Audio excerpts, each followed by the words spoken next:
ಕರ್ನಾಟಕ ರಾಜ್ಯ badminton association ರಾಜ್ಯಾಧ್ಯಕ್ಷರನ್ನಾಗಿ ನನ್ನನ್ನು ಆಯ್ಕೆ ಮಾಡಿಕೊಳ್ಳುವುದಕ್ಕೆ ಮಾಜಿ ಮುಖ್ಯಮಂತ್ರಿ ಎಸ್ ಬಂಗಾರಪ್ಪನವರದ್ದು ರಾಜ್ಯ ಬ್ಯಾಡ್ಮಿಂಟನ್ ಅಭಿವೃದ್ಧಿಗೆ ನೀಡಿದ ಕೊಡುಗೆಗಳು ಹಾಗೂ ಬ್ಯಾಡ್ಮಿಂಟನ್ ಸ್ನೇಹಿತ ಸಹೋದರರ ಸಹಕಾರವೇ ಕಾರಣ.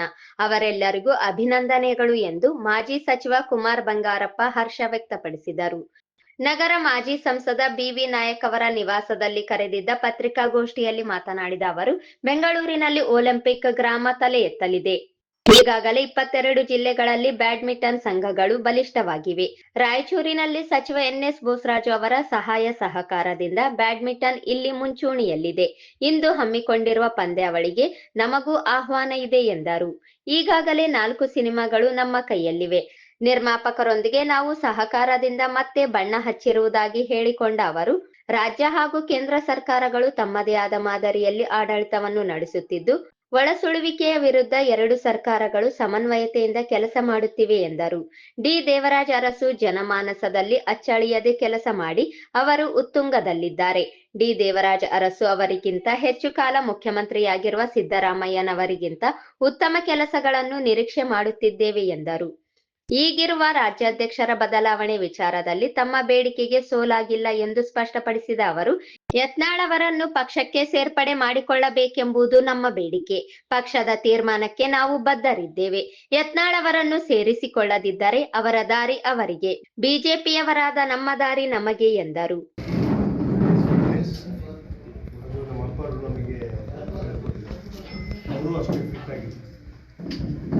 First I will take up the badminton association, which is the sports. And sports ಗೆ ರಾಜಕಾರಣ ಇಲ್ಲ, ಜಾತಿ ಮತ ಧರ್ಮ ಯಾವುದೂ ಇಲ್ಲ, ಎಲ್ಲೆಯನ್ನು ಮೀರಿ ಇರ್ತಕ್ಕಂಥ ಕ್ಷೇತ್ರ ಅಂತ ನಾನು ಭಾವಿಸ್ತೀನಿ. ಆ್ಯಂಡ್ ಬ್ಯಾಡ್ಮಿಂಟನ್ ಅಸೋಸಿಯೇಷನ್ಗೆ ಕೆಲವು ದಿನಗಳ ಹಿಂದೆ ನಮ್ಮೆಲ್ಲ ಸದಸ್ಯರುಗಳು ಸೇರಿ ಕರ್ನಾಟಕದಲ್ಲಿ ಬ್ಯಾಡ್ಮಿಂಟನ್ ಅಸೋಸಿಯೇಷನ್ನ ನಮ್ಮಪ್ಪ ಕಾಲದಲ್ಲಿ ಒಂದು ಸ್ಥಾನಕ್ಕೆ ಭಾಳ ಮುಂಚೆನೇ ಶುರುವಾಗಿದ್ದಂಥ ಅಸೋಸಿಯೇಷನ್, ಮೈಸೂರು ಬ್ಯಾಡ್ಮಿಂಟನ್ ಅಸೋಸಿಯೇಷನ್ ಅಂತ ಹೇಳಿ 1951 ಆವಾಗೇ ಶುರುವಾಗಿದ್ದಂಥದ್ದು. ತದನಂತರ ನಮ್ಮಪ್ಪ CM ಆಗಿದ್ದಾಗ ಒಂದು ಫ್ಲೆಜ್ಡ್ ಬ್ಯಾಡ್ಮಿಂಟನ್ ಅಸೋಸಿಯೇಷನ್ ಇನ್ಫ್ರಾಸ್ಟ್ರಕ್ಚರ್ ಕೊಟ್ಟು first time in India 10 courts facility ಕಂಡಂಥ ಕೀರ್ತಿ ಸನ್ಮಾನ್ಯ ಬಂಗಾರಪ್ಪನವರಿಗೆ ಮತ್ತು ಆವತ್ತಿನ ಕರ್ನಾಟಕ ಬ್ಯಾಡ್ಮಿಂಟನ್ ಅಸೋಸಿಯೇಷನ್ನ ಎಲ್ಲ ಸದಸ್ಯರಿಗೂ ಮತ್ತು ಆದರೂ ಅವ್ರ ಜೊತೆಗಿರ್ತಕ್ಕಂಥ ಸ್ನೇಹಿತರಿಗೂ ಸರ್ಕಾರಕ್ಕೂ ಕೂಡ ಸಿಗುತ್ತೆ. ಇವತ್ತು ಬ್ಯಾಡ್ಮಿಂಟನ್ ಅಸೋಸಿಯೇಷನ್ ನಮಗೆ ಸುಮಾರು 22 ಜಿಲ್ಲೆಗಳಲ್ಲಿ ಇವತ್ತು ನಾವು ಇದ್ದೀವಿ. ಕೆಲವೆಲ್ಲವೂ KSP ಸಲಹೆ, ದಾಖಲೆ ಸಲಹೆ ಕೆಲವೆಲ್ಲವೂ ಇದ್ದವನ್ನೆಲ್ಲವೂ ಕೂಡ ಸುಧಾರಿಸ್ಕೊಂಡು ಹೋಗಬೇಕು. ಇದರಲ್ಲಿ ರಾಜಕಾರಣವನ್ನು ಮತ್ತು ವ್ಯತ್ಯಾಸಗಳನ್ನು ತರಬಾರ್ದು ಅಂತಕ್ಕಂಥ ವಿನಂತಿಯನ್ನು ಕೂಡ ಮಾಡಿದ್ದೀವಿ. ಮತ್ತು ರಾಯಚೂರಿನಲ್ಲಿ one of the best infrastructure for badminton ಇವತ್ತು ಇದೆ. ಬೇರೆ ಕ್ರೀಡಾ ಕ್ಷೇತ್ರದಲ್ಲೂ ಕೂಡ ಇದೆ. ಅವತ್ತು ನಮ್ಮಪ್ಪರು ಮುಖ್ಯಮಂತ್ರಿಗಳಾಗಿದ್ದಾಗ ಜಾಗ ಮಂಜೂರಾತಿ ಮಾಡಿಸ್ಕೊಟ್ಟಿರುವಂಥದ್ದು, ಇವರಪ್ಪರು MP ಇದ್ದಾಗ ಫೌಂಡೇಶನ್ ಹಾಕಿರ್ತಾರೆ. ಇವತ್ತಿನ ಸರ್ಕಾರದಲ್ಲಿ ಸನ್ಮಾನ್ಯ ಬೋಸರಾಜ್ ಅವನು ಮುಂದೆ ನಡೆಸ್ಕೊಂಡು ಅನೇಕ ಪ್ರೋಗ್ರಾಮ್ಗಳಿಗೆ ಸಹಕಾರ ಕೊಟ್ಟಿರ್ತಕ್ಕಂಥದ್ದು. ಇವತ್ತಿನ ಸರ್ಕಾರದಲ್ಲೂ ಕೂಡ ನಾವು ಅದನ್ನು ಗಮನದಲ್ಲಿಟ್ಟುಕೊಂಡು ಮುಂದಕ್ಕೆ ನಿರಂತರವಾಗಿ ಯಾವುದೇ ಸರ್ಕಾರ ಇದ್ದರೂ, ಯಾವುದೇ ಪ್ರೈವೇಟ್ ಆಂಟ್ರಪ್ರಿನರ್ಸ್ ಇದ್ದರೂ ಸಹ ಅದನ್ನೆಲ್ಲನೂ ಜೊತೆಗೂಡ್ಕೊಂಡು ಸ್ಪೋರ್ಟ್ಸ್ ಅನ್ನೋದು ಎಲ್ಲ ಏಜಿಗೂ ಎಲ್ಲ ಇದಕ್ಕೂ ಕೂಡ ಎಲ್ಲ ಹಂತದಲ್ಲೂ ಕೂಡ ಇರಬೇಕು ಅನ್ನೋದು ನನ್ನ ಇಚ್ಛೆ ಕೂಡ ಇದೆ. ಅದರಲ್ಲಿ ಒಂದು ಅಕಾಡೆಮಿಲಿ ಒಂದು ಲೀಗನ್ನು ಸ್ಟಾರ್ಟ್ ಮಾಡಿದರು. ಅದನ್ನು ಇವತ್ತು ನಿನ್ನೆ ಒಂದು ನಮ್ಮ ಸುರೇಶ್ ಅವರು ತಂದೆಯವರ ಆತ್ಮೀಯರು ಇವತ್ತು ಪುಸ್ತಕ ಬಿಡುಗಡೆ 11 ಗಂಟೆಗೆ ವಿದ್ಯುತ್ ಕಾರ್ಯಕ್ರಮ ನಿಮಿತ್ತ ಆ ಕಾರ್ಯಕ್ರಮ ಮತ್ತು ಈ ಬ್ಯಾಡ್ಮಿಂಟನ್ ಕಾರ್ಯಕ್ರಮ ಮತ್ತು ಇಲ್ಲಿ ಬಂದ ಮೇಲೆ ನಮ್ಮ ಮೂಲ ಮನೆ ಇತ್ತು, ನಾಯಕರ ಮನೆ. ಅದಕ್ಕೋಸ್ಕರ ಎಲ್ಲರನ್ನೂ ಮಾಧ್ಯಮದವರು ಮಿತ್ರರನ್ನೆಲ್ಲರೂ ಹೋದ ಸರಿ ಸೇರ್ಕೊಂಡಿದ್ವಿ ಮತ್ತು ಇನ್ನೊಂದು ಸರಿ ಸೇರೋಂಥ ಒಂದು ಭಾಗ್ಯನ ಕಲ್ಪಿಸ್ಕೊಡಿ ಅಂತ ಹೇಳಿ ವಿನಂತಿ ಮಾಡ್ಕೊಂಡೆ. ಎಲ್ಲರೂ ಬರ್ತಿ ಅಂತ ಹೇಳಿದ್ದಾರೆ. ತಾವು ಕೂಡ ಮುಂದಕ್ಕೆ ಒಂದೆರಡು ಕಾರ್ಯಕ್ರಮ ಇದೆ ಅಂತ ಕೂಡ ಹೇಳಿದ್ವಿ. ಅದಕ್ಕೆ ಆನ್ ಟೈಮಿಗೆ ಬರಬೇಕು ಅಂತ ಹೇಳಿ ಅದು ಮಾಡಿದ್ವಿ. ಸೊ ಬ್ಯಾಡ್ಮಿಂಟನ್ನು ನಮಗೆ 2036ಗೆ we are trying to get Olympics into India. That is the aim. 2036 2036ಕ್ಕೆ ಒಲಿಂಪಿಕ್ಸ್ಗೆ ನಾವು we are going to bid from India. So ಅಷ್ಟರ ಒಳಗೆ Karnataka should head one of the main events ಅಂತ ಹೇಳ್ಬಿಟ್ಟು ನಮ್ಮ ಯೋಚನೆಗಳಲ್ಲಿ ಒಂದಾಗಿದೆ. ಅದರಲ್ಲಿ ಬ್ಯಾಡ್ಮಿಂಟನ್ನಲ್ಲಿ ಒಂದು ದೊಡ್ಡದೊಂದು ಒಲಿಂಪಿಕ್ ವಿಲೇಜ್ ಅಥವಾ ಒಲಿಂಪಿಕ್ ಸ್ಟೇಡಿಯಂನ ಬೆಂಗಳೂರಿನಲ್ಲಿ ಮಾಡಬೇಕು ಅಂತೇಳಿ ಸನ್ಮಾನ್ಯ ಮುಖ್ಯಮಂತ್ರಿಗಳಲ್ಲಿ ವಿನಂತಿ ಮಾಡ್ಕೋಬೇಕು ಅಂತೇಳಿ ನಮ್ಮ ಅಸೋಸಿಯೇಷನಿಂದ ಎಲ್ಲರೂ ಕೂಡ ನಾವು ತಯಾರಾಗಿದ್ದೀವಿ. ಯಾಕಂದರೆ ನಮಗೆ we have the best facilities in Karnataka and in India also. ನಮಗೆ ಬ್ಯಾಡ್ಮಿಂಟನ್ ಅಸೋಸಿಯೇಷನ್ ಆಫ್ ಇಂಡಿಯಾದವರು ಭಾಳ ಪ್ರಶಂಸೆಯನ್ನು ಕೊಟ್ಟಿದ್ದಾರೆ. We have conducted national and international tournaments in so ಹಾಗಾಗಿ ಅದನ್ನೆಲ್ಲ ಗಮನ. ಆಮೇಲೆ ಸರ್ ಮಧು ಬಂಗಾರ ಪ್ರವೀಣರು ಒಬ್ಬ ವಿದ್ಯಾರ್ಥಿಗಳು ಸ್ಕೂಲ್ ಮುಚ್ಚಲು ಅಂತ ಹೇಳಿದ್ದಾರೆ, ಇನ್ನೊಂದು ಕಡೆ ಮುಚ್ಚಲು ಆದೇಶ ಕೊಟ್ಟಿದ್ದಾರೆ. ಬಿಜೆಪಿ ಅವ್ರಿಗೂ ಕನ್ನಡಕ್ಕೂ ಸ್ವಲ್ಪ ಕಾಲಿದ್ದೀರಾ ವಿರೋಧ ಇದ್ದಾರೆ. ಇವಾಗ ನಮ್ಮವರು ಅನ್ನೋ ವಿಚಾರಕ್ಕಿಂತ ಒಬ್ಬರು ಶಿಕ್ಷಣ ಸಚಿವರಾಗಿ ಅವರು ನಡೆಸ್ತಾ ಇರೋದ್ರಿಂದ ಡಿಸಿಷನ್ ತಗೊಂಡಿರ್ತಕ್ಕಂಥದ್ದು it should be an collective decision of the government. Cabinet ತಗೊಂಡಿರ್ತಕ್ಕಂಥ ಡಿಸಿಷನ್. ಬಟ್ ಯಾವುದೇ ಕಾರಣಕ್ಕೂ ಕೂಡ ಕನ್ನಡ ಶಾಲೆಗಳಿಗೆ ನಮ್ಮ ಒತ್ತನ್ನು ಮತ್ತು ನಮ್ಮ ರಕ್ಷಣೆಯನ್ನು ಕೊಡ್ತಕ್ಕಂಥದ್ದು ಭಾಳ ಇದೆ. ಅದನ್ನು ಮುಂದುವರ್ಸ್ಕೊಂಡು ಹೋಗಬೇಕು ಅಂತ ನಾನು ವಿನಂತಿ ಮಾಡ್ತೀನಿ. ಮಂತ್ರಿಗಳಿಗೂ ವಿನಂತಿ ಮಾಡ್ತೀನಿ, ಸರ್ಕಾರಕ್ಕೂ ಕೂಡ ವಿನಂತಿ ಮಾಡ್ತೀನಿ. ಕನ್ನಡ ಶಾಲೆಗಳನ್ನು ಯಾವುದೇ ಕಾರಣಕ್ಕೂ ಕೂಡ ಮುಚ್ಚಬಾರ್ದು. ಕಷ್ಟ ಇದೆ ಕನ್ನಡ ಶಾಲೆಗಳು, ಬಿಕಾಸ್ ಇವತ್ತಿನ ಯುಗದಲ್ಲಿ ಇಂಗ್ಲೀಷು ಮತ್ತು ಬೇರೆ ಬೇರೆ ಇದು ಎಸ್ಪೆಷಲಿ ನಮ್ಮ ಈ ಬಾರ್ಡರ್ ಡಿಸ್ಟ್ರಿಕ್ಟ್ಗಳು ಏನಿದ್ದಾವೆ, ತೆಲುಗು ಇನ್ಫ್ಲುಯೆನ್ಸ್ ಇದೆ, ಆ ಕಡೆ ಮರಾಠಿ ಇನ್ಫ್ಲುಯೆನ್ಸ್ ಇದೆ, ಆ ಕಡೆಗೆ ಕೊಡಗು ಲ್ಯಾಂಗ್ವೇಜ್ ಬೇರೆ ಇದೆ, ಉರ್ದು ಇದೆ, ಆ ಕಡೆ ಬಂದು ಬೆಂಗಳೂರು ಅಂಡ್ ಇದರಲ್ಲಿ ತಮಿಳ್ ಇನ್ಫ್ಲುಯೆನ್ಸು, ಈ ಥರ ಎಲ್ಲ ಇದೆ. ಬಟ್ ನಮ್ಮ ನಾಡು ಕರ್ನಾಟಕ, ನಮ್ಮ ಮೊದಲನೇ ಇದು ಮಾತೃಭಾಷೆ ನಮಗೆ ಕನ್ನಡ. ಯಾವುದೇ ಭಾಷಿಗರು ನಮ್ಮ ನೆಲದಲ್ಲಿ ದುಡಿತಾ ಇದ್ದಾರೆ, ಈ ನೆಲವನ್ನು ಅನುಭವಿಸ್ತಾ ಇದ್ದಾರೆ ಅನ್ನೋದಾದರೆ ಅವರು ಕನ್ನಡಿಗರಾಗಿರಬೇಕು, ಕನ್ನಡಕ್ಕೆ ಮೊದಲನೇ ಸ್ಥಾನವನ್ನು ಕೊಡಬೇಕು ಅನ್ನೋದು ನಮ್ಮ ಕರ್ನಾಟಕದ ಎಲ್ಲ ಜನತೆಯ ಒತ್ತಾಯನೂ ಕೂಡ ಇದೆ. ಯಾವುದೇ ಕಾರಣಕ್ಕೂ ಕೂಡ ಕನ್ನಡವನ್ನು ಕಡಿಮೆ ಮಾಡಬಾರದು. ಮಾಡಿದರೆ ಅದು ನಮ್ಮ ಕನ್ನಡದ ನೆಲಕ್ಕೆ ಮತ್ತು ಜನಕ್ಕೆ ದ್ರೋಹ ಮಾಡಿದೆ ಅಂತೇಳಿ ನಾನು ಭಾವಿಸ್ತೀನಿ. ಸರ್, ರಾಜ್ಯ ಸರ್ಕಾರದ ಆಡಳಿತಕ್ಕೆ ನೀವು ಕೊಡುವ ಅಂಕೆ ಎಷ್ಟು ಸರ್? ನಾವೇನು ಕೊಡೋದು? ಅವ್ರು ಹೈಕಮಾಂಡ್ ಇದೆಯಲ್ಲ, ಅವ್ರು ಕೊಡ್ತಾರೆ. ನೀವು ಕೊಡ್ರಿ ಸರ್, ಓವರಾಲ್ ಹೇಳಿಬಿಡ್ರಿ ಸರ್. ಇವಾಗ ಒಂದು ಪರ್ಟಿಕ್ಯುಲರ್ ಅಂತ ಹೇಳಕ್ ರೆಡಿ ಇಲ್ಲ ನೀವು. ಓವರಾಲ್ ಆಗಿ ಹೇಳ್ಬಿಡ್ರಿ ರಾಜ್ಯ ಸರ್ಕಾರದ ಆಡಳಿತ 10ಕ್ಕೆ ಎಷ್ಟು ಕೊಡ್ರಿ. ನಾವೆಲ್ಲರೂ ಕೂಡ ಎಸ್.ಎಂ. ಕೃಷ್ಣವ್ರ ಸರ್ಕಾರದಲ್ಲಿ ಇದ್ದವರು, ನಾವೆಲ್ಲ ಆಡಳಿತ ಮಾಡಿದವರು. ಆಗು ಹೋಗುಗಳು, ಏರುಪೇರುಗಳು ಇರ್ತದೆ. ಬಟ್ ಒಂದು ನನಗೆ ಒಂದೇನಂದರೆ ಫೈನಾನ್ಷಿಯಲ್ ಡಿಸಿಪ್ಲಿನನ್ನು ಇವರು ಮೇಂಟೈನ್ ಮಾಡ್ಕೊಂಡಿಲ್ಲ ಅಂತೇಳಿ ನನಗೆ ಅನಿಸಿದೆ. They should have concentrated on the financial discipline. ಇನ್ನೂ ಕೂಡ ಹೆಚ್ಚಿನ ಒತ್ತನ್ನು, ಆರ್ಥಿಕವಾಗಿರ್ತಕ್ಕಂಥ ರೆವಿನ್ಯೂ ಅಂತೂ ನಮಗಿದೆ, ರೆವಿನ್ಯೂ ಇದೆ. But revenue should have gone to the infrastructure. ನಮ್ಮ ಗ್ರಾಮೀಣ ಪ್ರದೇಶಗಳಿಗೆ, ರಸ್ತೆಗಳಿಗೆ, ಕುಡಿಯೋ ನೀರಿನ ವ್ಯವಸ್ಥೆಗಳಿಗೆ, ಇದಕ್ಕೆ ಇನ್ಫ್ರಾಸ್ಟ್ರಕ್ಚರಿಗೆ ಹೋಗ್ತಕ್ಕಂಥ ಅವಶ್ಯಕತೆಗಳಿತ್ತು. ಮತ್ತು ಎಸ್ಪೆಷಲಿ ಎಂಪ್ಲಾಯ್ಮೆಂಟ್ ಸೆಕ್ಷನ್ಗೆ ಹೋಗ್ತಕ್ಕಂಥ ಅವಶ್ಯಕತೆ ಇದ್ದಾವೆ. ನಾವು ಸೆಂಟರ್ ಆ್ಯಂಡ್ ಸ್ಟೇಟ್ ಅಂತೇಳಿ ನಾವು ಮಾತಾಡೋಕೆ ಹೋಗೋಣ. ಎರಡಕ್ಕೂ ಕೂಡ ಎಂಪ್ಲಾಯ್ಮೆಂಟ್ ಸೆಕ್ಷನ್ಸಲ್ಲಿ ಇನ್ನೂ ನಮ್ಮ ಯುವಕರಿಗೆ ಹೆಚ್ಚಿನ ಒತ್ತನ್ನು ಕೊಡಬೇಕಾದಂಥ ಅವಶ್ಯಕತೆಗಳಿದ್ದಾವೆ. ಯಾಕಂದರೆ ಹುಡುಗರು ಇವತ್ತೆಲ್ಲ ಹಂತದಲ್ಲೂ ಓದ್ಕೊಂಡಿದ್ದಾರೆ. 10ನೇ ಕ್ಲಾಸ್ ಈಸ್ ಎಜುಕೇಟೆಡ್. ಸೊ ಇವತ್ತು ಯಾರೂ ಕೂಡ ಲೇಬರ್ ಆದವನು ಕೂಡ ಇವತ್ತು is A skilled labour today. So ಅವರಿಗೆ ಎಲ್ಲ ತಿಳಿದ. ಸೊ ಇದಕ್ಕೆ ಆರ್ಥಿಕ ಒಂದು ನೀತಿಯನ್ನು ನಮ್ಮ ಸರ್ಕಾರಗಳು ಎರಡೂ ಕಡೆಯಿಂದಲೂ ಪಾಲನೆ ಮಾಡ್ತಕ್ಕಂಥ ಅವಶ್ಯಕತೆಗಳಿದ್ದಾವೆ. ಅವ್ರು ಹೇಳಿದಾಗೆ ಮಾಡಿಸ್ಕೊಡೋಕೆ ಹೋಗೋದಿಲ್ಲ, ಬಟ್ ಆ ಥರ ಕೆಲವು ನ್ಯೂನ್ಯತೆಗಳು ಇದಾವೆ. ಅದನ್ನ ಸರಿ ಮಾಡ್ಕೊಂಡು ಹೋಗ್ತಕ್ಕಂಥ ಅವಶ್ಯಕತೆಗಳು. 10ನೇ ತರಗತಿಯ ಪ್ರಿಪರೇಟರಿ ಪರೀಕ್ಷೆ ಕ್ವಶನ್ ಪೇಪರು 30 ರೂಪಾಯಿಗೆ ಬೆಂಗಳೂರು ವಿಷಯ ರಿಯಲಿ ನನಗೆ ಎಲ್ಲೂ ಓದಿಲ್ಲ, ನಾನು ತಿಳ್ಕೊಂಡಿಲ್ಲ. ನನಗೆ ಅದ್ರ ಬಗ್ಗೆ ಮಾಹಿತಿ. ಸರ್, ಈಗ ಮುಖ್ಯಮಂತ್ರಿಗಳು 10,000 ಅವಧಿಯನ್ನು ಮೀರಿಸಿ ಆಡಳಿತ ನಡೆಸ್ತಾ ಇದ್ದಾರೆ. ಅವರ ಆಡಳಿತ ವೈಖರಿ ಬಗ್ಗೆ ತಮ್ಮ ಅಭಿಪ್ರಾಯ ಫಸ್ಟ್ ನಮ್ಮ ಮುಖ್ಯಮಂತ್ರಿಗಳಿಗೆ ನಾನು ಅಭಿನಂದನೆ ಸಲ್ಲಿಸ್ತೀನಿ. ಅರಸೂರು ಸ್ಥಾನ ಏನಿದೆ ಅವೆಲ್ಲವೂ ಕೂಡ ಗಣಿದಾರ ಹೋರಾಟ ಇರ್ಬೋದು, ಭೂಮಿ ಕೊಟ್ಟಿರ್ತಕ್ಕಂಥದ್ದು. ಆವಾಗಿನ ರಾಜಕೀಯ ಪರಿಸ್ಥಿತಿಯಲ್ಲಿ ಅರಸು ಅವರು ಬಹಳ ಮೇಲಿದ್ದಾರೆ. ಆಮೇಲೆ ಆಗಿನ ಕಾಲದಲ್ಲಿ ಎಲ್ಲ ರೀತಿಯ ಹೋರಾಟಗಳು ನಡೀತಿತ್ತು. ರಾಜಕೀಯವಾಗಿ ಧ್ವನಿ ಕೊಡ್ತಕ್ಕಂಥ ಪರಿಸ್ಥಿತಿಗಳಿತ್ತು, ಅನ್ನಕ್ಕೋಸ್ಕರ ಹೋರಾಟ ಮಾಡ್ತಕ್ಕಂಥದ್ದಿತ್ತು. ಈ ಥರ ಎಲ್ಲ ಪರಿಸ್ಥಿತಿಗಳಿತ್ತು. ಹಾಗಾಗಿ ಸನ್ಮಾನ್ಯ ದೇವರಾಜ ಅರಸು ಅವರು ಆವಾಗಿನ ಹೋರಾಟದಲ್ಲಿ ಇವತ್ತಿನಿಗೆ ಏನಾದ್ರು ಬುನಾದಿಯನ್ನು ಹಾಕ್ಕೊಟ್ಟಿದ್ದಾರೆ ಅಂದರೆ ಅವ್ರು ಬಹಳ ಉತ್ತುಂಗಕ್ಕೆ ಇದ್ದಾರೆ. ಅದರಲ್ಲಿ ಶ್ರಮ ಪಟ್ಟಿರ್ತಕ್ಕಂಥವ್ರು ಅನೇಕರಿದ್ದಾರೆ. ನಿಜಲಿಂಗಪ್ಪನವ್ರು ಇರ್ಬೋದು, ಬಂಗಾರಪ್ಪನವ್ರು ಇರ್ಬೋದು, ಎಸ್ ಎಂ ಕೃಷ್ಣವ್ರು ಇರ್ಬೋದು, ಜೆ ಎಚ್ ಪಟೇಲ್ ಇರ್ಬೋದು, ಅನೇಕ ಜನ ಮುಖ್ಯಮಂತ್ರಿಗಳು ಎಲ್ಲರೂ ಕೂಡ ಒಬ್ಬೊಬ್ಬರು ಒಂದೊಂದು ವಿಶ್ವವಿದ್ಯಾಲಯ ಇದ್ದ ಹಾಗೆ. ಹಾಗಾಗಿ ಇವ್ರ ಕಡಿಮೆ ಅವ್ರ ಮೇಲೆ ಅನ್ನೋದು ಇಲ್ಲ. ಆದರೆ ಯಾವುದೇ ಕಾರಣಕ್ಕೂ ಕೂಡ ಅರಸರು ಬಹಳ ಮೇಲಿರ್ತಾರೆ, ಅವರು ಬಹಳ ತುಂಬಿರ್ತಾರೆ. ಕೇಂದ್ರ ಸರ್ಕಾರದಿಂದ ಎಷ್ಟು ಟ್ಯಾಕ್ಸ್ ಬರಬೇಕು ಅಷ್ಟು ಬರ್ತಾ ಇಲ್ಲ ಅಂತ ಸಿದ್ದರಾಮಯ್ಯ ಅವರು ಪದೇ ಪದೇ ಆರೋಪ ಮಾಡ್ತಾ ಇದ್ರು. ಕೊಡಬೇಕಲ್ಲ sir? I think it's more political rather than on the reality, because GST ಇವರೇ ಮೆಂಬರ್ಸ್ ಇದ್ದಾರೆ, GST ಕೌನ್ಸಿಲ್ ಅಲ್ಲಿ ಇವರೇ ರೆಪ್ರೆಸೆಂಟೇಷನ್ಸ್ ಇದೆ. GST ನಲ್ಲಿ ಮಾತಾಡ್ಕೊಂಡಿರ್ತಕ್ಕಂಥದ್ದು ಇವ್ರಿಗೆ ಹಕ್ಕಿದೆ. ಪ್ರತಿ 6 ತಿಂಗಳಿಗೂ 2-3 ಸರಿ ಇವರು GST ನಲ್ಲಿ ಸಭೆ ಸೇರ್ತಾನೆ ಇರ್ತಾರೆ. ಸೊ ಇವ್ರಿಗೆ ಬರಬೇಕಾಗಿರ್ತಕ್ಕಂಥದ್ದು ಮತ್ತು ಇವ್ರು ಕೊಡಬೇಕಾಗಿರ್ತಕ್ಕಂಥದ್ದು ಇದು ಅಲ್ಲಿ ನಡೀತಕ್ಕಂಥದ್ದು ವಾದ. ಅದನ್ನ ಪೊಲಿಟಿಸೈಸ್ ಮಾಡಿಬಿಟ್ಟು ನಾವು ಪ್ರೆಸ್ ಮೀಟಲ್ಲಿ ಹೇಳೋದು ಅಥವಾ ಕರ್ನಾಟಕಕ್ಕೆ ಬಂದಿರೋದಕ್ಕಿಂತ I think there is a forum.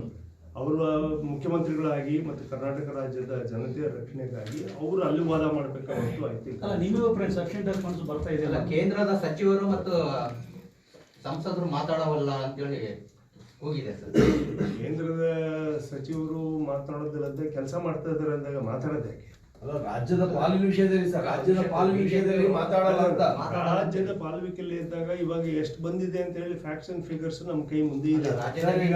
Sir, Bhadra ಮೇಲ್ದಂಡೆ ಯೋಜನೆಗೆ 5,200 ಕೋಟಿ ಬರ್ಬೇಕಾಗಿತ್ತಾ? ಬಂದಲ್ಲ ಸರ್ ಅದು? Let me finish. ಒಂದು ನಿಮಿಷ ನಾನು ಮಾತಾಡ್ಬಿಡ್ತೀನಿ, ಆಮೇಲೆ ನೆಕ್ಸ್ಟ್ ಕೇಳಿ.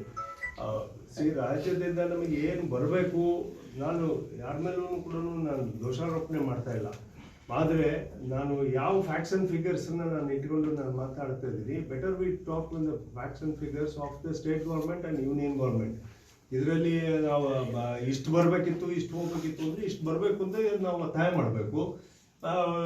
ನಾವು ಕೊಡಬೇಕಿತ್ತು ಅಂದಾಗ ಅನಿವಾರ್ಯತೆಗಳಿದ್ದಾವೆ, ನಾವು ಕೊಡಲೇಬೇಕು. ಬಿಕಾಸ್ ಮತ್ತೊಬ್ಬರನ್ನ ನಾವು ತರಬೇಕು ಅಂದಾಗಾದರೆ, suppose for example national highways, railways, metro ಮತ್ತು ನೀರಾವರಿ ಯೋಜನೆಗಳು, ಮತ್ತು ನಮ್ಮ ಪವರ್ ಸೆಕ್ಟರ್ಸಲ್ಲಿ, ಮತ್ತು ಟ್ರಾಫಿಕ್ ಇದರಲ್ಲಿ ನಮ್ಮ ಟ್ರಾನ್ಸ್ಪೋರ್ಟ್ ಸೆಕ್ಷನ್ಸಲ್ಲಿ, ರೈಲ್ವೆ, ಈ ಥರ ಮೇಜರ್ ಏನಿದ್ದಾವೆ, ಇಂಡಸ್ಟ್ರೀಸ್, ಸಿಂಗಲ್ ವಿಂಡೋ ಮಾಡ್ಕೊಂಡಿರುವ ಇಂಡಸ್ಟ್ರೀಸ್ ಇರ್ಬೋದು, ಈ ಥರ ಪಾಲಿಸೀಸಲ್ಲಿ ಏನಿದ್ದಾವೆ. ಐ ಥಿಂಕ್ ಬೆಟರ್ ಇವಾಗ ಟ್ರಾನ್ಸ್ಪರೆನ್ಸಿ, ಇವಾಗ ಪಾರದರ್ಶಕತೆ ಜಾಸ್ತಿ ಮಟ್ಟದಲ್ಲಿದೆ. ಹಾಗಾಗಿ ಇವತ್ತು ನಮಗೆ ರಾಜಕಾರಣವನ್ನ ಈ ಸೆಕ್ಟರ್ಸ್ಗೆ ಹಾಕೋದು ಅಥವಾ ಮಾತಾಡೋದೇನಿದೆ, it is only on a political ಬೇಸಿಸೇ ಹೊರತು ದೇ ಹ್ಯಾವ್ ಆಲ್ ಅವರಿಗೆ ಎಲ್ಲ ಥರದ ಅವಕಾಶಗಳು ಪ್ರತಿಪಾದನೆ ಮಾಡೋದಕ್ಕೆ ಮತ್ತು ಆಪಾದನೆ ಮಾಡೋದಕ್ಕೆ ಅವಕಾಶಗಳಿದ್ದಾವೆ, ಫೋರಮ್ ಇದ್ದಾವೆ. ಮುಂಚೆ ಅಂದರೆ ಆ ಥರ ಫೋರಮ್ಗಳು ಇರ್ತಿರ್ಲಿಲ್ಲ. ಬಿಕಾಸ್ ಹೈಕಮಾಂಡಲ್ಲೇ ಕೂತ್ಕೊಂಡ್ಬಿಟ್ಟು ಒಂದು ರೀತಿಯ ಟ್ರಾನ್ಸ್ಪರೆನ್ಸಿ ಜನಕ್ಕೆ ಸಿಗ್ತಿರ್ಲಿಲ್ಲ. ಇವಾಗ ಡೆಲ್ಲಿಯಲ್ಲೇ ಏನು ನಡೀತದೆ, ಇಲ್ಲೇ ನಡೀತದೆ, ಪಾರ್ಲಿಮೆಂಟ್ ಎಲ್ಲಿ ನಡೀತದೆ, it is on the live. So ಪ್ರತಿಯೊಬ್ಬರು ಕೂಡ ಪ್ರತಿಗಳಿಗೆ ಉತ್ತರವನ್ನು ಕೊಡ್ತಕ್ಕಂಥ ಕಾಲ ಅಂತ ಹೇಳಿ ಭಾವಿಸ್ತೀನಿ. I think union government has done its work extraordinarily for Karnataka till today, irrespective of the parties.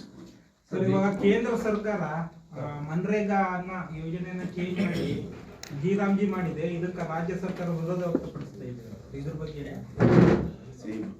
ಒಂದು ಇವಾಗ ಅಲ್ಲಿ ಪಾಸ್ ಆಗಿರ್ತಕ್ಕಂಥದ್ದು ಪಾರ್ಲಿಮೆಂಟಲ್ಲಿ ಪಾಸ್ ಆಗಿದೆ. ಪಾರ್ಲಿಮೆಂಟಲ್ಲಿ ಪಾಸ್ ಆಗಿದ್ದನ್ನ ಒಪ್ಕೋಬೇಕಾಗಿರ್ತಕ್ಕಂಥದ್ದು ನಮ್ಮೆಲ್ಲರ ಕರ್ತವ್ಯ. ಇದಕ್ಕಿಂತ ಮುಂಚೆ ಬೇರೆ ಹೆಸರುಗಳಲ್ಲಿ ಇದ್ದಿದ್ದನ್ನ ಬೇರೆ ಹೆಸರುಗಳು, ಇದು ಕಾಲಕ್ರಮೇಣ ಒಂದೊಂದು ಇದರಲ್ಲಿ. ಇವತ್ತು ಮಹಾತ್ಮ ಗಾಂಧೀಜಿಯವರು ಏನು ರಾಮರಾಜ್ಯವನ್ನ ಕಟ್ಟಬೇಕು ಅಂತ ಹೇಳಿ ರಾಮರಾಜ್ಯದ ಹೆಸರಿನಲ್ಲಿ ಮಾಡ್ತಾ ಇದ್ರು, ಅದನ್ನ ಮುಖ್ಯವಾಗಿ ಇಟ್ಟುಕೊಂಡು ಇವತ್ತು ಇಲ್ಲ ಅದನ್ನ ನನ್ನ ಹೆಸರಲ್ಲಿಕ್ಕಿಂತ ರಾಮರಾಜ್ಯ ಅಂತೇಳಿ ನಾನೇನು ಪ್ರತಿಪಾದನೆ ಮಾಡಿದ್ದೆ ಅದ್ರ ಮೇಲೆ ಹೋಗ್ಬೇಕು ಅನ್ನೋದು ಇಚ್ಛೆಯನ್ನ ಸರ್ಕಾರ ಇವತ್ತು ಗುರುತುಪಡಿಸಿದೆ. ಹಾಗಾಗಿ I think union government Mahatma Gandhiji ಅವರಿಗೆ ಹೆಸರನ್ನ ಇಟ್ಟುಕೊಂಡು ಅಥವಾ ಹೆಸರನ್ನ ಕೊಟ್ಟು ಯಾರೇ ಕಡಿಮೆ ಮಾಡೋದಕ್ಕೂ ಸಾಧ್ಯ ಇಲ್ಲ, ಅವ್ರನ್ನ ಮೇಲೇರಿಸೋದಕ್ಕೂ ಸಾಧ್ಯ ಇಲ್ಲ. ಮಹಾತ್ಮ ಗಾಂಧೀಜಿಯವರು ನಮ್ಮ ಭಾರತದ ಅತ್ಯುನ್ನತವಾಗಿರ್ತಕ್ಕಂಥ ಹೋರಾಟಗಾರರಲ್ಲಿ ಮತ್ತು ವ್ಯಕ್ತಿಗಳಲ್ಲಿ ಒಬ್ಬರಿದ್ದಾರೆ. ಅವ್ರ ಕ್ವಶನ್ ಕೇಳ್ತೀನಿ ಸರ್. ಭದ್ರಾ ಮೇಲ್ದಂಡೆ ಯೋಜನೆಗೆ 5,000 ಕೋಟಿ ಕೊಡ್ತಾರೆ ಅಂತ 5,000 ಬಜೆಟ್ ಅಲ್ಲಿ ಘೋಷಣೆ ಮಾಡಿದ್ರು. ಇವತ್ತವರೆಗೂ ₹1 ಬಂದಿಲ್ಲ ಅಂತ ಸಿದ್ದರಾಮಯ್ಯ ಸ್ವತಃ ಪದೇ ಹೇಳಿದರು. ಅದು ನಿಜನಾ ಸರ್? ಭದ್ರಾ ಮೇಲ್ದಂಡೆ ಯೋಜನೆಗೆ ಕೊಡಬೇಕು ಅಂತ ಹೇಳಿ ಹೇಳಿದ್ದಂತೂ ನಿಜ, ನಾನು ಇಲ್ಲ because we know the facts. But documentations ಏನು ಅದಕ್ಕೆ ಅನುಕೂಲವಾಗಿ ರಾಜ್ಯ ಸರ್ಕಾರದಿಂದ ಸಲ್ಲಿಸಬೇಕಿತ್ತು, ಇವತ್ತಿನವರೆಗೂ ಅವ್ರು ಸಲ್ಲಿಸಲಿಲ್ಲ. That is the fact. ಅದನ್ನ ಎಲ್ಲ MP ಗಳು ಕೂಡ, ಈ ಕಡೆ MP ಗಳು ಕೇಳಿದೆ. ಜೋಶಿ ಅವ್ರು ಮೊನ್ನೆನೂ ಕೂಡ ಅದಕ್ಕೆ ಕ್ಲಾರಿಫಿಕೇಶನ್ಸ್ ಕೊಟ್ಟಿದ್ದಾರೆ. ಇದು ಡಾಕ್ಯುಮೆಂಟೇಶನ್ಸ್ ಕೊಡಿ, ಎಲ್ಲದೂ ಸಬ್ಮಿಟ್ ಮಾಡಿ. That grant is been announced, will hand it over ಅಂತ ಹೇಳಿ. ಸರ್, ಈಗ ಬಿಜೆಪಿಯಲ್ಲಿ ಮುಂದಿನ ಚುನಾವಣೆ ಸಂಬಂಧಪಟ್ಟಂಗೆ ಟಿಕೆಟ್ ವಿಚಾರ ಮುನ್ನೆಲೆ ಬಂದಿದೆ ಸರ್. ಪ್ರತಾಪ್ ಸಿಂಹ ಅವರು ಆಲ್ರೆಡಿ ನಾನು ರಾಜ್ಯದ ಪಕ್ಷ ಅಂತ ಹೇಳ್ತಾ ಇದ್ದಾರೆ. ಸೊ ಈಗಾಗಲೇ ಟಿಕೆಟ್ ಫೈನಲ್ ಆಗ್ತಾ ಇದ್ದಾವೆ ಸರ್, ಯಾವ ಥರ? ಈಗ ಪ್ರತಾಪ್ ಸಿಂಹ ಅವರು ಒಂದು ಸ್ವಲ್ಪ ಮುಂಚಿತವಾಗಿ ಅವರು ಅನಿಸಿಕೆಗಳನ್ನೇ ಹೇಳ್ತಾರೆ. ಅನಿಸಿಕೆ ತಪ್ಪು ಅಂತ ಹೇಳೋದಿಲ್ಲ. ಬಿಕಾಸ್ ಅವ್ರು MP ಆಗಿದ್ದವರು, ಅವರು 6-7 ಕ್ಷೇತ್ರಗಳಿಗೆ ಅಲ್ಲಿ ಪ್ರತಿನಿಧಿಸಿದಂಥವ್ರು. ಎಲ್ಲೋ ಒಂದು ಹತ್ರ ನಾವು ಈ ಒಗ್ಗಟ್ಟನ್ನು ಮಾಡಬೇಕು ಅನ್ನೋ ದೃಷ್ಟಿಯಿಂದ ಅವರ ಪ್ರಯತ್ನದಲ್ಲಿ ಇರ್ಬೋದು. ಬಟ್ ಯಾವುದೇ ಪ್ರೋಸೆಸ್ ಕೂಡ ಪಕ್ಷದಲ್ಲಾಗಲಿ ಮತ್ತೊಂದಾಗಲಿ ಟಿಕೆಟ್ ವಿಚಾರದಲ್ಲಿ ನಡೀತಾ ಇಲ್ಲ. ಬಿಕಾಸ್ ಇನ್ನು ಆರ್ಗನೈಸೇಷನ್ ಮ್ಯಾಟರ್ಸೇ ನಮಗೆ ಪೂರ್ಣ ಪ್ರಮಾಣದಲ್ಲಿ ನಡೀತಕ್ಕಂಥದ್ದಿದ್ದಾವೆ. ಆರ್ಗನೈಸೇಷನ್ಸ್ ಆದಮೇಲೆ ನಾವು ಅಧ್ಯಕ್ಷರಂತೂ ನಡ್ಡಾ ಅವರಿದ್ದಾರೆ, ವರ್ಕಿಂಗ್ ಪ್ರೆಸಿಡೆಂಟು ಹೊಸದಾಗಿ ನಿತಿನ್ ನಿಬಾನಿ ಅವರು ಬಂದಿದ್ದಾರೆ. ಸೊ ಈಗ ಉಳಿದಿರ್ತಕ್ಕಂಥವ್ರು ಎಲ್ಲರೂ ಕೂಡ ಹೆಚ್ಚು ಕಡಿಮೆ ಎಲ್ಲ ರಾಜ್ಯಗಳಿಗೂ ಬಂದಿದೆ. ಕರ್ನಾಟಕನ ಅವರು ಇಟ್ಕೊಂಡಿದ್ದಾರೆ ಅಂತ ನಾನು ಭಾವಿಸ್ತೀನಿ. ಕರ್ನಾಟಕದಲ್ಲಿ ಯಾವುದೇ ಆದೇಶ ಕೊಟ್ಟರು ಕೂಡ ವರಿಷ್ಠರು ಕೊಡ್ತಕ್ಕಂಥ ಆದೇಶಕ್ಕೆ ನಾವು ಪಾಲನೆ ಮಾಡ್ತಕ್ಕಂಥದ್ದು ಇದೆ. We will go by. ಒಂದಂದ್ರೆ there is an very good movement for BJP to come back in big flying colors in 2028. Sir, ಈಗ ರಾಜ್ಯದಲ್ಲಿ ರಾಜ್ಯಾಧ್ಯಕ್ಷರ ಬದಲಾವಣೆಗೆ ತಾವು ಇದಕ್ಕೆ ಮುಂಚೆ ವಹಿಸಿದ್ದೀರಿ. ನಿಮ್ಮ ಧ್ವನಿಗೆ ಕೇಂದ್ರ ಸರ್ಕಾರ ಅಂದರೆ ಹೈಕಮಾಂಡ್, ಪಕ್ಷದ ಹೈಕಮಾಂಡ್ ಯಾವುದೇ ಧ್ವನಿಗೊಳಿಸಲಿಲ್ಲ. ನಿಮ್ಗೆ ಎಲ್ಲೋ ನಿಮ್ಮ ಸೋಲಾಯ್ತು ಅಂತ ಅನಿಸ್ತದ ನಿಮ್ಮ ಧ್ವನಿಗೆ? ಯಾಕಂದ್ರೆ ರಾಜ್ಯಾಧ್ಯಕ್ಷ ಬದಲಾವಣೆ ಮುಂದಾಗಿಲ್ಲ, ಕಂಟಿನ್ಯೂ ಮಾಡ್ತು ಅಂತ ಹೇಳ್ಬಿಟ್ಟಿದ್ದಾರೆ. ಈಗ ಕಂಟಿನ್ಯೂ ಮಾಡ್ತೀರಂತ ನಿಮ್ಗಿಲ್ಲ, ಅವ್ರಿಗೆ ಏನು ಹೇಳಿದ್ದಾರಲ್ಲ ಯಾರು ಹೇಳಿದ್ರು? ಅಧ್ಯಕ್ಷ ಹೇಳಿದ್ದಾರೆ. ನಾನೀಗ ಮುಂದುವರಿತೀನಿ ಅಂತ ಹೇಳಿದ್ದಾರೆ. ರಾಜ್ಯಾಧ್ಯಕ್ಷ ಹೇಳಿದ್ದಾರೆ. ರಾಜ್ಯ ಸಂಚಾರ ತಿರುಗಿ ಸಂಘಟನೆ ಮಾಡಿ ಅಂತ ಹೇಳಿದ್ದಾರೆ ಅಂತ ಹೇಳಿದ್ದಾರೆ ಅವರೇ. ಒಂದು ನಿಮಿಷ, ಅವರು ಇವತ್ತು ರಾಜ್ಯಾಧ್ಯಕ್ಷ ಆಗಿದ್ದಾರೆ ಅನ್ನೋದಾದ್ರೆ ಅವರು ಅಧ್ಯಕ್ಷರಾಗೇ ಇದ್ದಾರೆ. ನಮ್ದಾದ್ರು ನಾವು ನಮ್ಮ ವಿನಂತಿಯನ್ನು ಮಾಡಿದ್ದೀವಿ, ಅದನ್ನ ಪೂರ್ಣ ಪ್ರಮಾಣದಲ್ಲಿ ಸದ್ಯದಲ್ಲೇ ಅವರು ಗಮನ ಹರಿಸ್ತೀವಿ ಅಂತೇಳಿ ಹರಿಸಿದ್ದಾರೆ. ಅವರು ಕೆಲವು ಟೈಮ್ 6 ತಿಂಗಳು ತಗೊಂಡಿದ್ದಾರೆ, 1 ವರ್ಷ ತಗೊಂಡಿದ್ದಾರೆ. ಕೆಲವು ಹತ್ರ ಏನು ಕೂಡ ನಡೀತಾ ಇರಲಿಲ್ಲ. ಅದೇ ರೀತಿಯಲ್ಲಿ ನಮ್ಮ ರಾಜ್ಯದಲ್ಲೂ ನಡೀತಾ ಇದೆ. Process of the politics will ಅಂದರೆ ಬದಲಾವಣೆ ಆಗ್ತದೆ ಅಪೇಕ್ಷೆ ನಮ್ದಿದೆ. ಅಲ್ಲ, ನಿಮ್ಮ ಅಪೇಕ್ಷೆ ಸರಿ. ಬಟ್ ನಿಮ್ಗೆ ಸ್ಪಂದನೆ ಮಾಡಿದ್ರೆ ಹೈಕಮಾಂಡ್ ಸ್ಪಂದನೆ ಆಧಾರದ ಮೇಲೆ ಹೇಳೋದಾದ್ರೆ ಅವ್ರು ಕೊಡ್ತಕ್ಕಂಥ ತೀರ್ಮಾನಕ್ಕೆ ನಾವು ಬದ್ಧರು ಅಂತ ಹೇಳಿದ್ದೀವಿ. ಈ ಹುದ್ದೆ ಮುಂದುವರಿಸಿದ್ರು ನಾವು ಒಪ್ಕೋಬೇಕಾಗತ್ತೆ. ಒಂದ್ ವೇಳೆ ಬದಲಾವಣೆ ಮಾಡಿ ಅಂತೇಳಿ ನಮ್ಮಿಂದ ಮಾತುಗಳನ್ನು ಅವ್ರು ಕೇಳ್ತಾರೆ ಅನ್ನೋದಾದ್ರೆ ಅದಕ್ಕೂ ಕೂಡ ನಾವು ಒಪ್ಕೋಬೇಕಾಗತ್ತೆ. ಎರಡೂ ರೀತಿಯಲ್ಲೂ ನಾವು ನಮ್ಮ ಒಪ್ಪಿಗೆಯನ್ನ ಸೂಚಿಸ್ತೀವಿ. ಸೋಲಾದಂಗೆ ಅಲ್ಲ ಸರ್, ನಿಮ್ಮ ಧ್ವನಿ ಹೈಕಮಾಂಡ್ ಅಲ್ಲಿ ಸೋಲಾದಂಗೆ ಅಲ್ಲ. ಸೋಲಾದಂಗೆ ಈಗ ಅವರೇ ಮುಂದುವರೆದ್ರೆ ಒಪ್ತೀವಿ ಅಂದ್ರೆ ಬದಲಾವಣೆ ಮಾಡಕ್ಕೆ ನೀವು ಹೋರಾಟ ಮಾಡಿದ್ರಿ. ನಾವು 2028ಕ್ಕೆ ಗೆಲ್ಲಬೇಕು ಅನ್ನೋದಿರೋದ್ರಿಂದ ನಮ್ಮ ಸೋಲು ನಮ್ಮ ಗೆಲುವು ದೊಡ್ಡದಲ್ಲ. ನೀವೇ ಧ್ವನಿ ಯಾವಾಗ ಯತ್ನಾಳ್ ಅವರ ವಿರುದ್ಧ ಹೈಕಮಾಂಡ್ ಕ್ರಮ ಕೈಗೊಳ್ಳುತ್ತೋ ಆವಾಗಿನಿಂದ ನೀವು ವಿರೋಧಿ ಬಾಣ ಮೆತ್ತಗಾಯ್ತು, ಧ್ವನಿ ಮೆತ್ತಗಾಯ್ತು. ನೀವ್ ಯಾರು ಒಗ್ಗಟ್ಟು ಅಂತ ಕಾಣ್ತಿಲ್ಲ ನಿಮ್ಮ ಪಕ್ಷದಲ್ಲಿ. ಅವಾಗ ಒಗ್ಗಟ್ಟಿಗೆ ಕಾಣ್ತಿಲ್ಲ. ಮೋಸ ಮಾಡಿದಂಗಾಯ್ತಲ್ಲ. ಎಲ್ಲರೂ ಮಾತಾಡೋದು ಯತ್ನಾಳ್ ಅವ್ರಿಗೆ ನಾವೇ ಮೋಸ ಮಾಡಿದ್ವಿ. ಪಾಪ ಅವ್ರು ಹೊರಗೆ ಹಾಕಿಟ್ರಲ್ಲ, ಪಕ್ಷದಿಂದನೇ ಹೊರಗೆ ಹೋದ್ರಲ್ಲ, ಹೊರಗೆ ಹೋಗುವಂತಾಯ್ತು. ಒಂದೇ ನಿಮಿಷ, ಯತ್ನಾಳ್ ಅವರು ಪಕ್ಷದ ಸಿದ್ಧಾಂತಗಳನ್ನ ಬಿಟ್ಟು ಏನಾದ್ರು ಹೊರಗಡೆ ಇದ್ದಾರೆ ಇವತ್ತು? ಪಕ್ಷನೇ ಸಿದ್ಧಾಂತನ ಬಿಟ್ಟು ಹೊರಗಡೆ ಇದ್ದಾರ? ಅವ್ರೇನಾದ್ರು ಕಾಂಗ್ರೆಸ್ ಪರ ಮಾತಾಡಿದಾರ ಅಥವಾ ಮತ್ತೊಂದು ಮಾತಾಡಿದಾರ? ಡಿಸಿಪ್ಲಿನರಿ ಆಕ್ಷನ್, ಒಂದ್ ನಿಮಿಷ ಕೇಳಿ. ಡಿಸಿಪ್ಲಿನರಿ ಆಕ್ಷನ್ ತಗೊಳತಕ್ಕಂಥ ನಿಟ್ಟಿನಲ್ಲಿ ಡಿಸಿಪ್ಲಿನರಿ ಕಮಿಟಿ ಅವರು ತಗೊಂಡಿದ್ದಾರೆ.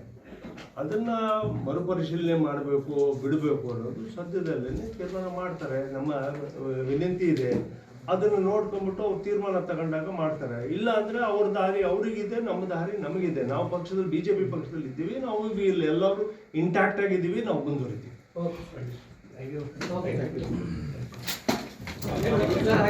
ಈ ಸಂದರ್ಭದಲ್ಲಿ ಮಾಜಿ ಸಂಸದ BV ನಾಯಕ್, ಮಾಜಿ ಶಾಸಕ ಬಸನಗೌಡ ಬ್ಯಾಗವಾಟ್, KM ಪಾಟೀಲ್, ಡಾಕ್ಟರ್ ನಾಗರಾಜ್ ಬಾಲ್ಕಿ, ಕಿರಣ್ ಬೆಲ್ಲಂ, ನಾಗನಗೌಡ ಹರವಿ ಸೇರಿದಂತೆ ಇತರರಿದ್ದರು.